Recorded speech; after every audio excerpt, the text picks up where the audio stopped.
আমার এই যে আমার অনেক কবি মহোদয়রা তারা তাদের যে আমাদের বীর মুক্তিযোদ্ধা পরেশকান্তি শাহ মহোদয় অনেকেই আমার তখনরা অনেকেই আমাকে প্রেরণা দেন লেখার জন্য।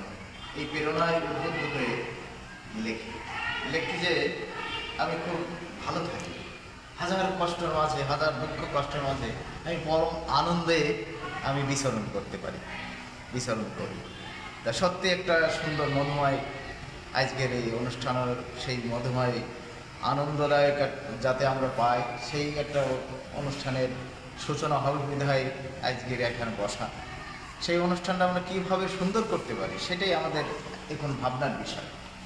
আমরা কতজন আনব, তাদের থাকা খাওয়ার সুন্দর একটা ব্যবস্থা করতে হবে কি, আমরা তাদেরকে কোনো সম্মাননা দেবো কি না, তাদের কী কী দেবো, তাদের কী কী পরিবেশন করতে দেবো, এই সব বিষয়ে আমাদেরকে একটু তৎপর হতে হবে। আর এই তৎপর হতে গেলে অর্থনৈতিক একটা ব্যাপার আছে।